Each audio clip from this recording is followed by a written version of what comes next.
Imaginez un peu la scène. On est au milieu du XXe siècle et tout un continent, l'Afrique, est en pleine ébullition. C'est un moment absolument monumental, la naissance de nouvelles nations. Après des années et des années de domination coloniale, c'est une vague d'indépendance qui déferle. Et avec elle, une montagne de questions sur ce que l'avenir réserve. Alors voilà, l'indépendance est là, c'est fait. Mais c'est peut-être là que le plus dur commence. Parce que la grande question, c'est on en fait quoi de cette liberté? Comment on fait pour bâtir une nation, une vraie identité, quand on hérite de frontières qui ont été dessinées à la règle par les puissances coloniales sans tenir compte des peuples? C'est un casse-tête, mais un casse-tête géant. Et tout ça, ça part d'un seul mot, d'un seul phénomène qui a vraiment marqué le XXe siècle, la décolonisation. Qu'est-ce que c'est? C'est ce processus qui a pu être pacifique, mais soyons honnêtes, qui a souvent été armé, qui met un point final à l'ère coloniale. C'est une page qui se tourne et un chapitre complètement nouveau qui s'ouvre pour le continent. C'est vraiment le point de départ de toute notre histoire. Bon, premier chantier, et pas des moindres, l'identité. C'est la priorité absolue. La question est simple, mais la réponse est incroyablement complexe. Comment on transforme un État, qui au fond n'est qu'une coquille administrative héritée, en une vraie nation? Une nation où les gens se sentent appartenir à quelque chose de commun. C'est ça, le fameux défi de la construction nationale. Et pour ça, la toute première étape, elle est symbolique. C'est presque un réflexe. On se dote immédiatement de tout l'attirail de la souveraineté. Hop, un nouvel hymne national, un nouveau drapeau, un jour de fête nationale pour célébrer l'indépendance. Tout ça, ce sont des outils super importants pour mettre en scène cette nouvelle nation et pour essayer, tant bien que mal, de créer un lien entre des peuples qui sont parfois très différents. Mais attention, il y a un revers à la médaille, un effet un peu pervers, comme le souligne très bien l'historien Pierre Quipré. Le truc, c'est que quand on définit qui fait partie de la nation, qui est citoyen, on définit aussi qui n'en fait pas partie. Et tout d'un coup, celui qui était hier un compagnon de lutte contre le colonisateur, il peut devenir l'étranger. La construction d'un « nous », d'une identité nationale, a presque toujours créé un « eux ». Ok, les symboles, c'est une chose. Mais derrière, il y a une question bien plus profonde, une question idéologique. Quelle personnalité africaine veut-on construire? Et là, on a grosso modo deux grandes écoles qui s'affrontent. D'un côté, on a ce qu'on appelle les socialismes spécifiques. L'idée, c'est de prendre les principes du socialisme et de les adapter à la sauce africaine. Et de l'autre côté, on a une rupture beaucoup plus nette, plus radicale. C'est l'authenticité, le grand projet de Mobutu au Zaïre. Là, on jette tout ce qui vient de l'étranger. Gauche, droite, centre. Et le mot d'ordre, c'est penser et faire par nous-mêmes. Malheureusement, tout ça, c'est plus facile à dire qu'à faire. Ces premières tentatives de bâtir une nation, elles sont souvent très fragiles. Très vite, les crises politiques éclatent, les économies ont du mal à suivre, et c'est là qu'un nouvel acteur, qui était resté plutôt discret jusque-là, va faire une entrée fracassante sur la scène politique. C'est l'armée. La question, c'est pourquoi? Pourquoi les militaires sortent de leur caserne? Les raisons sont multiples, et c'est ça qui est compliqué.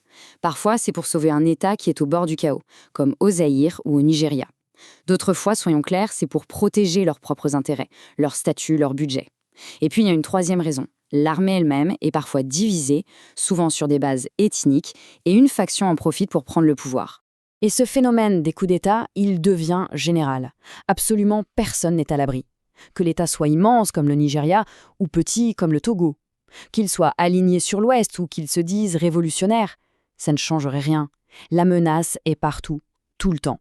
C'est une véritable onde de choc qui traverse tout le continent. Le problème, c'est que la solution militaire, c'est rarement une solution. En fait, c'est même souvent le contraire. Un coup d'État, ça en appelle un autre, puis un autre. C'est un cycle sans fin. Ces régimes militaires finissent par créer leurs propres élites, des oligarchies qui confisquent le pouvoir, les richesses, et au final, ils aggravent l'instabilité qu'ils étaient censés régler, un vrai cercle vicieux. Alors face à ce tableau un peu sombre entre les divisions, l'instabilité, les coups d'État, une autre idée, une idée bien plus ancienne et beaucoup plus grande, va revenir en force. C'est un vieux rêve, celui du panafricanisme, le rêve d'une Afrique unie. Et attention, ce n'est pas une idée qui sort d'un chapeau en 1960, pas du tout. C'est le résultat d'une très longue marche qui a commencé au tout début du XXe siècle. Elle a été pensée, portée par des intellectuels de la diaspora, comme le grand W.E.B. Du Bois, avant d'être reprise par les leaders des indépendances, comme Nkrumah. Donc, quand on arrive en 1963 à la création de l'Organisation de l'Unité africaine, l'OUA, ce n'est pas un début, c'est un aboutissement. L'aboutissement de plus de 60 ans de combat. Écoutez bien ces mots de l'empereur Haïlé Sélassié, à l'ouverture de la conférence d'Addis Abeba. Il résume parfaitement l'ambiance. On sent l'urgence, on sent le poids de l'histoire, On sent ce devoir de solidarité pour libérer les derniers territoires encore colonisés. L'atmosphère, à ce moment-là, devait être absolument électrique. Mais voilà, tout le monde n'est pas d'accord sur la marche à suivre. Un débat fondamental éclate.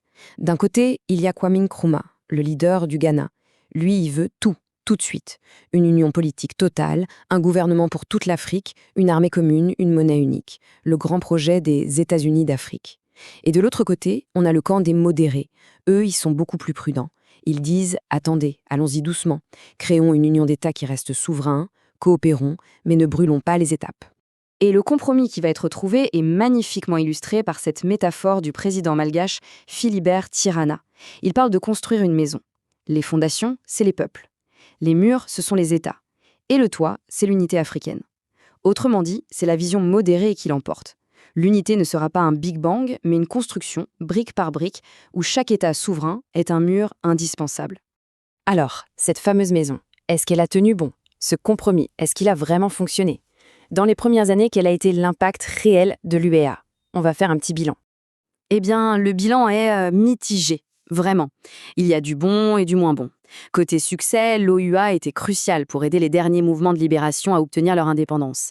C'était aussi un lieu unique pour que les dirigeants africains parlent d'une seule voix, un symbole très fort. Mais, côté échec, l'organisation a été quasiment impuissante face à l'instabilité, les guerres civiles, les coups d'État. L'OUA ne pouvait pas faire grand-chose à cause de son principe sacro-saint, la non-ingérence, interdiction de se mêler des affaires intérieures d'un autre État membre. Donc cette période juste après les indépendances, c'était vraiment une époque de défis titanesques. Il fallait tout faire en même temps, construire des nations, trouver la stabilité et poursuivre ce grand rêve d'unité. La marche était dansée, c'est sûr, mais le chemin était plein d'obstacles. Et tout ça nous amène à une dernière question, une question essentielle. De tous ces défis de l'époque, de tous ces problèmes, lesquels sont encore bien présents aujourd'hui? Si tu as aimé la vidéo, like, abonne-toi et donne ta réponse en commentaire.